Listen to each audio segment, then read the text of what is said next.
शहर से बहुत दूर एक गांव था। उस गांव में एक बरगद का पेड़ था। उस पेड़ पर एक झूला लटका हुआ था, लेकिन कोई भी गांव वाला उस झूले पर बैठने की हिम्मत नहीं करता था। एक दिन घसीटा और उसकी पत्नी निर्मला सो रहे होते हैं। तभी उन्हें खिड़की से किसी के रोने की आवाज आती है।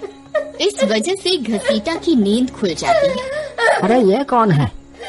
हे भगवान, लगता है ये आवाज उसी बरगद के पेड़ की तरफ से आ रही है। अरे निर्मला, जल्दी उठो, देखो ना, आज फिर से वही रोने की आवाज आ रही है।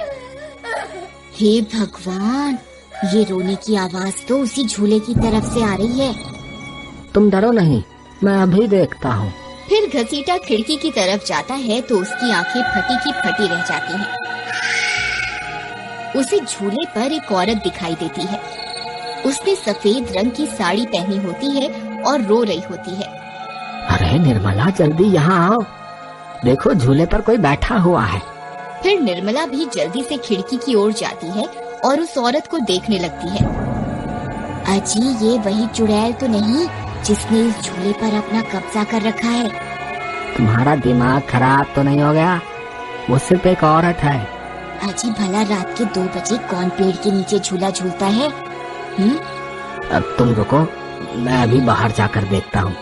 अरे रुको रुको, तुम्हारा दिमाग खराब तो नहीं हो गया जो खुद मौत के मुंह में मरने के लिए जाना चाहते हो? मैं आपको कहीं नहीं जाने दूंगी। तभी वह चुड़ैल अचानक से गायब हो जाती है। ये सब देखकर वे दोनों डर जाते हैं। अरे मर गए रे, ये तो गायब हो गई। मैंने आपसे कहा था ना जी, ये कोई आम औरत नहीं है। तुम सही कहती हो निर्मला, इस झूले में जरूर कोई गड़बड़ है, तभी कोई गांव वाला इसके आसपास जाने में भी डरता है। अजी, आज तक तो हमने इस झूले के बारे में सिर्फ अफवाहें ही सुनी थी। आज तो अपनी आंखों से देख लिया। मैं अब इस घर में और नहीं रहने वाली। फिर अगले दिन निर्मला का भाई अपनी पत्नी के साथ शहर से उसके घर आता है। अरे निर्मला बहन, तुम कहाँ हो? अरे भाई, तुम आज तुम्हें अपनी बहन की याद कैसे आ गई? बस ऐसे ही, बहुत दिन हो गए थे तो मैंने सोचा अपनी प्यारी बहन से मिल लूं आज। फिर वे लोग पूरा दिन हंसी मजाक करके बिता देते हैं। और फिर रात होने पर, बबलू भाई, तुम नीलू के साथ इस कमरे में सो जाओ, हम साथ वाले कमरे में सो जाते हैं। और हाँ, तुम्हें किसी चीज की जरूरत हो तो मुझे बता देना। फिर इतना बोलकर निर्मला अपने कमरे में सोने के लिए चली जाती है। फिर कुछ देर के बाद नीलू की नजर खिड़की के बाहर उस झूले पर पड़ती है। अजी, इधर आइए, वो देखिए, वो पेड़ के नीचे एक झूला लगा हुआ है।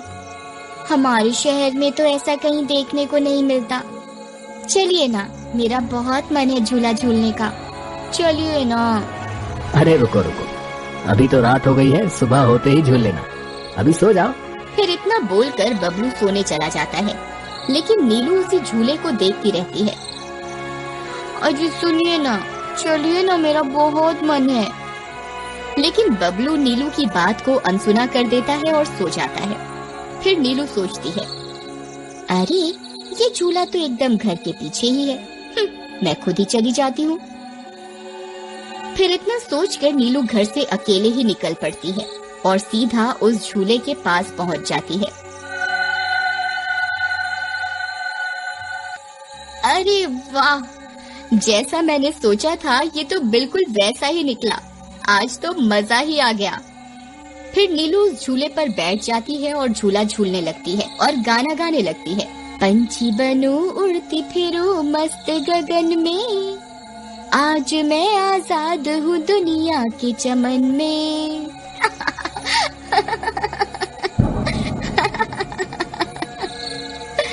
अरे वाह। फिर नीलू कुछ देर रात खुशी खुशी झूला झूलती रहती है। अरे वाह, आज तो मजा ही आ गया। चलो अब घर चलती हूँ, अगर इनकी नींद खुल गई तो ये बहुत नाराज हो जाएंगे। फिर जैसे ही नीलू उस झूले से उतरने लगती है तो उसे महसूस होता है कि किसी ने उसे पकड़ कर रखा है और वो झूले से नीचे नहीं उतर पा रही। वो बहुत डर जाती है। अरे अरे ये क्या, कौन है जिसने मुझे पकड़ कर रखा है? वो इधर उधर देखती है लेकिन उसे कोई दिखाई नहीं देता। अरे मर गई रे, मैं इस झूले से क्यों नहीं उतर पा रही? बचाओ बचाओ, कोई है? अजी सुनते हो, मेरी मदद करो। तभी नीलू की आवाज सुनकर बबलू की नींद खुल जाती है। निर्मला और घसीटा भी उठ जाते हैं और भागते हुए बबलू के पास आते हैं। अरे बबलू, ये तो नीलू की आवाज थी ना, वो कहाँ है? तभी घसीटा की नजर उस झूले पर पड़ती है। उसे नीलू उस पेड़ के नीचे पड़ी हुई दिखाई देती है। हे भगवान, ये क्या अनर्थ हो गया? नीलू उस झूले के पास कैसे चली गई? फिर वे तीनों भागते हुए उस झूले के पास जाते हैं। उन्हें नीलू वहाँ बेहोश पड़ी हुई मिलती है। हे भगवान, ये तुम्हें क्या हो गया नीलू? नीलू, तुम्हें यहाँ नहीं आना चाहिए था। हे भगवान, अब क्या होगा? फिर वे सब लोग वापस अपने घर आ जाते हैं और सुबह होने पर नीलू को होश आता है। नीलू, तुम ठीक तो हो ना? आज के बाद कभी उस झूले के पास नहीं जाना। उस झूले पर किसी चुड़ैल का साया है। ठीक है दीदी, मैं आज के बाद उस झूले के पास कभी नहीं जाऊंगी। फिर रात होने पर सब सो रहे होते हैं। तभी नीलू की नींद खुल जाती है। उसकी आंखें लाल हो जाती हैं और उसके पैर उल्टे हो जाते हैं और वो घर से निकलकर झूले की तरफ चल देती है और झूला झूलने लगती है।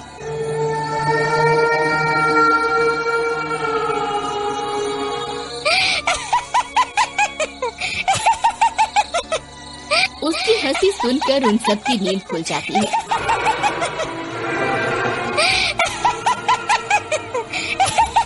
निर्मला और घसीटा भागते हुए बबलू के कमरे में आते हैं और नीलू को वहाँ ना पाकर परेशान हो जाते हैं।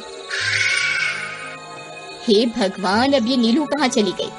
फिर वे सब खिड़की से झांक कर देखते हैं तो उनकी आंखें फटी की फटी रह जाती हैं। नीलू झूला झूल रही होती है। अरे मर गए रे, ये नाक मीठी तो फिर से झूला झूलने चली गई।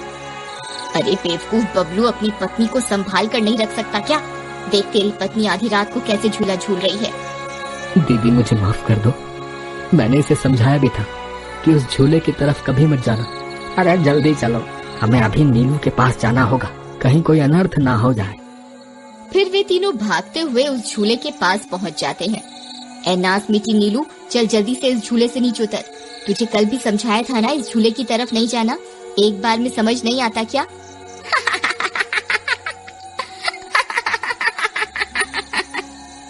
जरा इसके पैरों की तरफ तो देखो। अरे मर गए रे, ये तो चुड़ैल बन गई है। अरे मर गए रे, मेरी बीवी तो चुड़ैल बन गई। अब क्या होगा? अरे भागो रे भागो, सब अपनी जान बचाकर भागो। अरे मैं तो जीते जी विधवा बन गया। अरे मेरी बीवी तो चुड़ैल बन गई। फिर वे तीनों वहाँ से भाग जाते हैं। तभी उन्हें रास्ते में कुछ गांव वाले मिलते हैं। अरे घसीटा भाई, क्या हुआ? इतनी रात गए, कहाँ भागे जा रहे हो? अरे भाई, इसकी पत्नी नीलू शहर से आई थी और रात को वो बरगद के पेड़ के नीचे बंधे झूले पर झूला झूलने चली गई।